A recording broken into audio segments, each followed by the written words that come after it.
Around Dodge City and in the territory on West, there's just one way to handle the killers and the spoilers, and that's with a U.S. Marshal and the smell of Gunsmoke.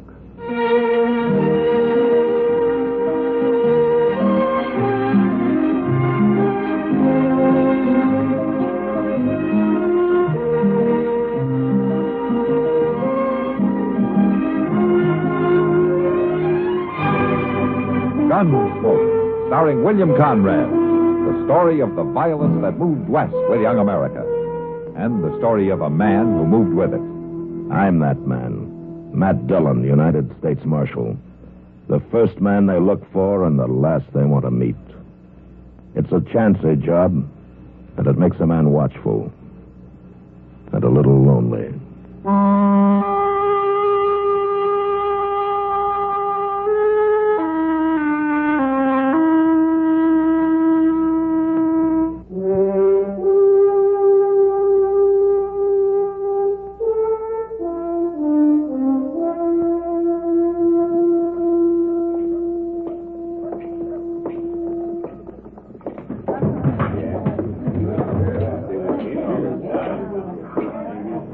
You're a stranger in Dodge, Marshal. Oh, I've been gone a week, Sam.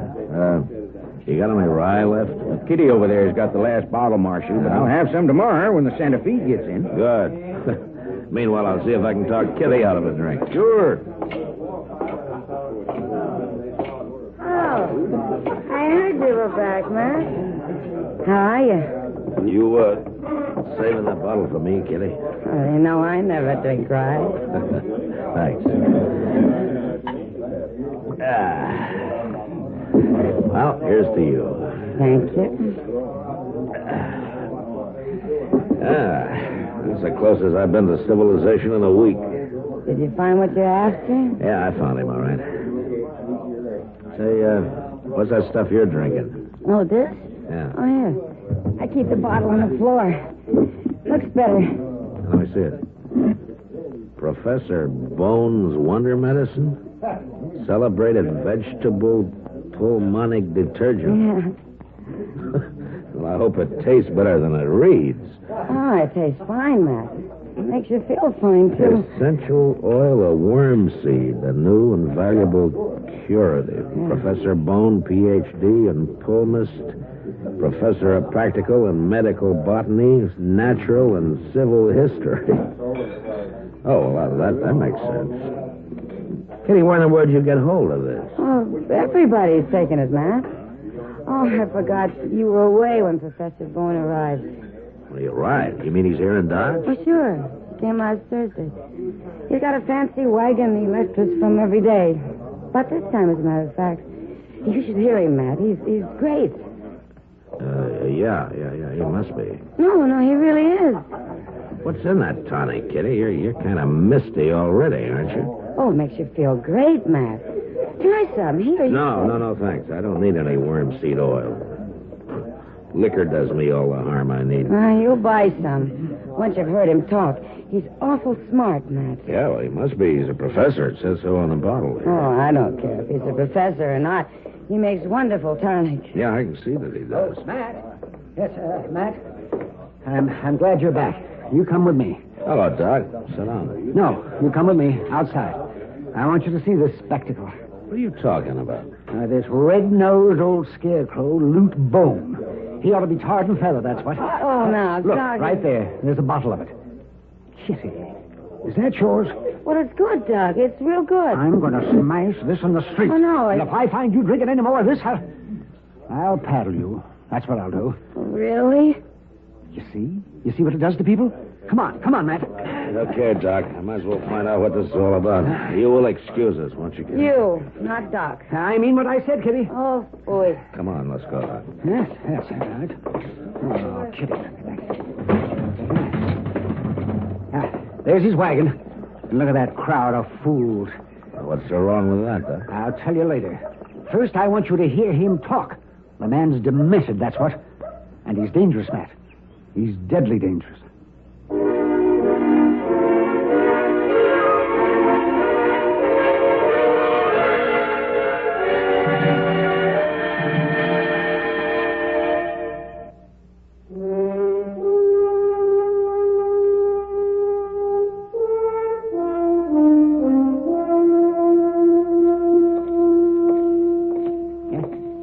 Matt. See? Yes.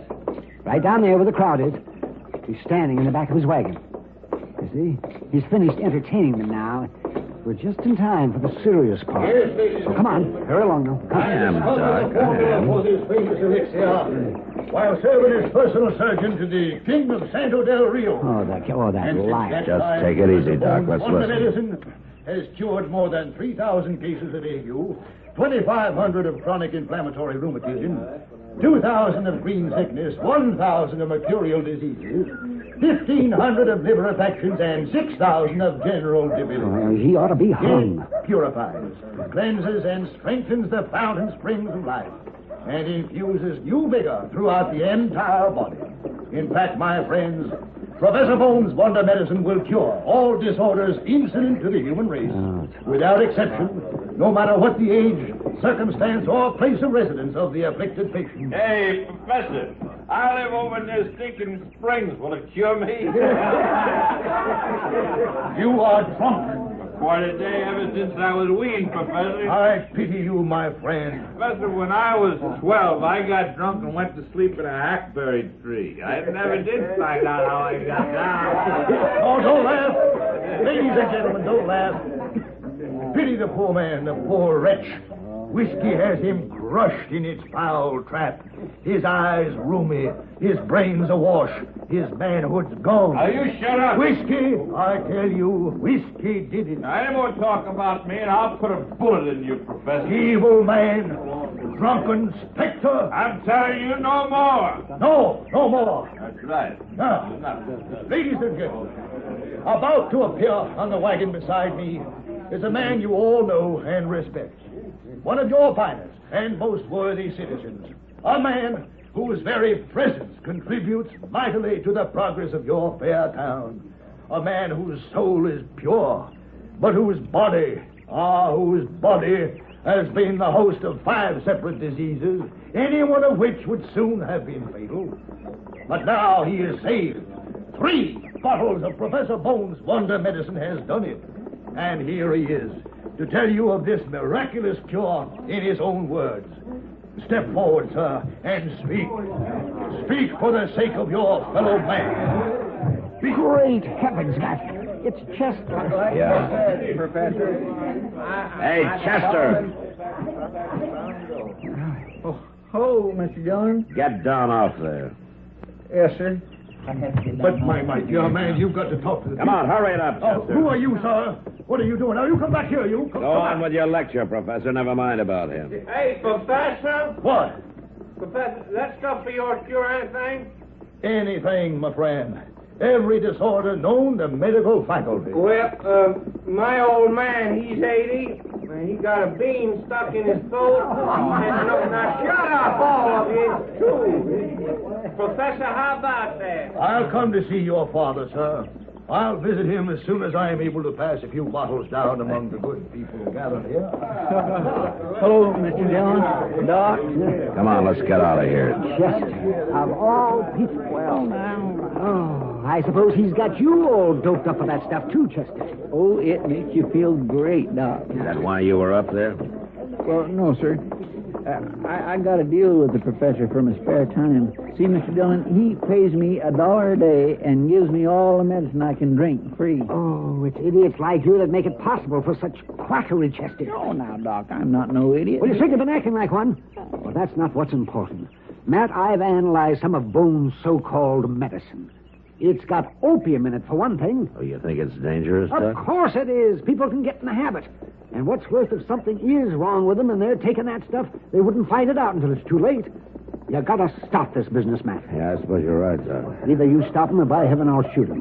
Now, I'm serious, Matt. All right, Doc, I'll talk to him a little later. In the meantime, you stay away from him, Chester. Well, I'm sorry, Mr. Dillon. I didn't know.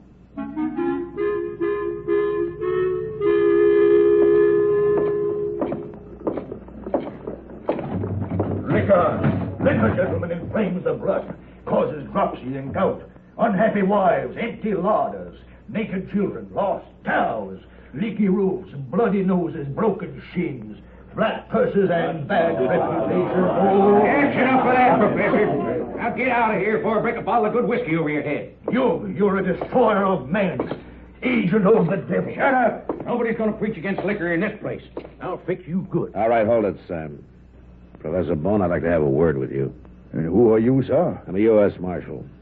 Now, let's sit over at that table over there, huh? Come on. I am at your service, Marshal.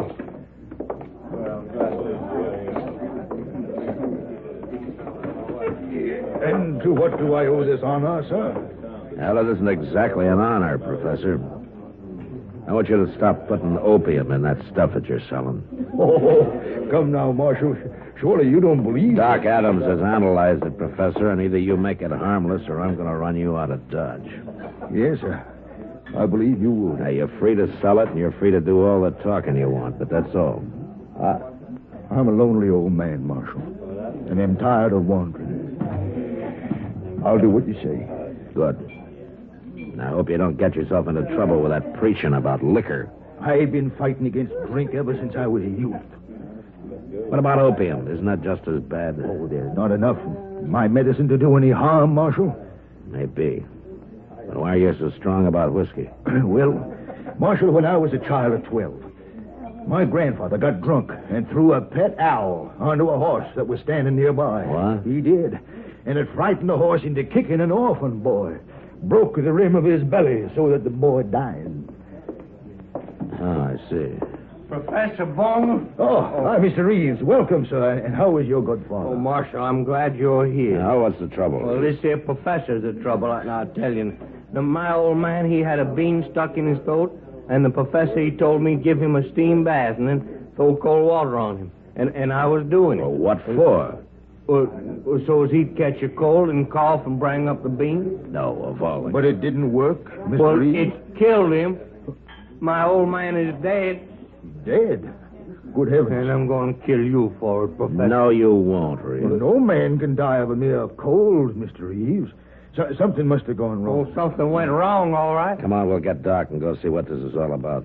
And you get the idea of shooting anybody out of your head, Reeves. Maybe I will.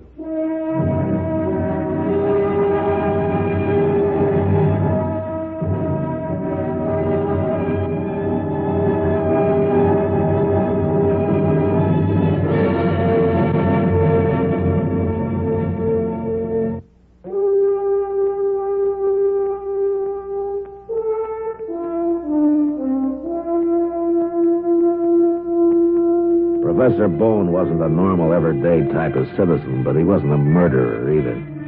And whatever had gone wrong and killed Reeves' father couldn't be blamed entirely on him. The way I looked at it, Reeves was a fool to follow his advice in the first place.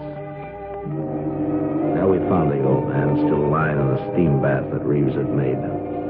All he'd done was to dig a big hole in the ground with a fire pit in the middle and then stretch some canvas across the top for a roof. Doc climbed down into it. After a few minutes, he came back out again. Well, Reeves, all I can figure is your father died of a heart attack.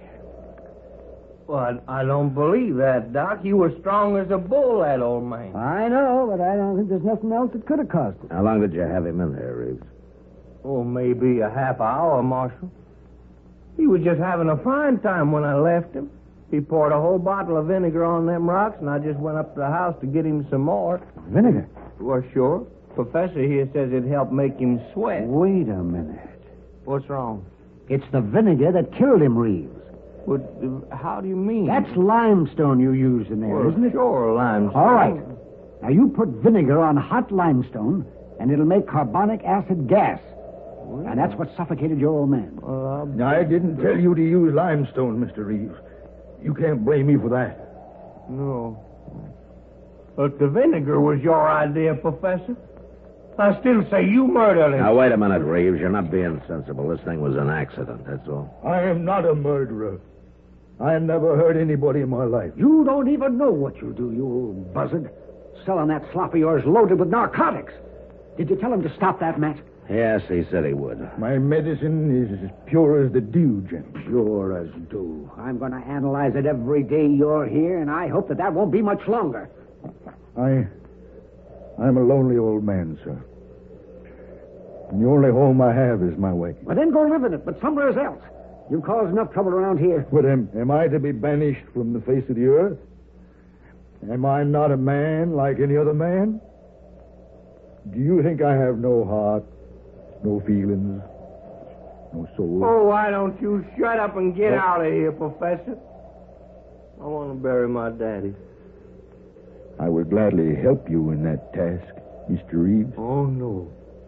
No, sir, not you. Not by a long sight. You are unkind, sir. Gentlemen, I take my leave of you. Good day. For some reason, the three of us stood there in silence and watched Professor Bone walk away. He stopped once and glanced back at us for a moment, and then he went on. Later, when we got back to Front Street, his wagon was gone, and we figured that probably that was the last we'd ever see of him. Dodge was fairly quiet that night, and when somebody reported seeing a fire of some kind out on the prairie, I decided I might as well ride out and have a look. Well, there's no flames left, Mr. Dillon. Must be all burnt out. I don't remember a house of any kind around here. I wonder what it was. Maybe just a prairie fire that didn't really get started. Wait a minute, there's some, Chester, over there, see? Oh, that's right. I can see a few coals.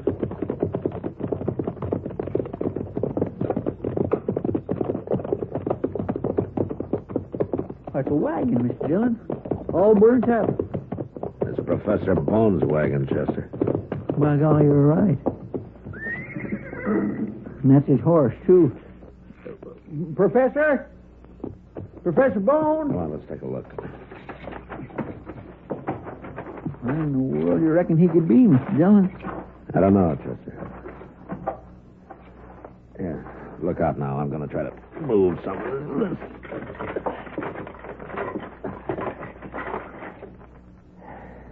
Oh, my. You think that's the professor? Yeah, I'm afraid so, Chester. Poor old fella. He must have been asleep and his wagon caught fire. Yeah, maybe. Funny thing, he couldn't get out, though. Unless he was drunk or something. Professor Bone didn't drink, Chester. Yes, sir, that's right. I forgot. He sure didn't. You think maybe somebody did this on purpose, Mr. Dillon? Well, he had 2 or 3 men pretty mad at him. Or maybe it was Indians. No, not this close to Dodge. No.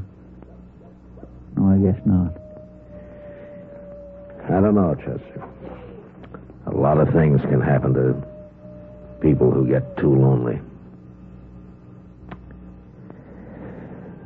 Well, come on, let's get out of here. We'll take care of him in the morning.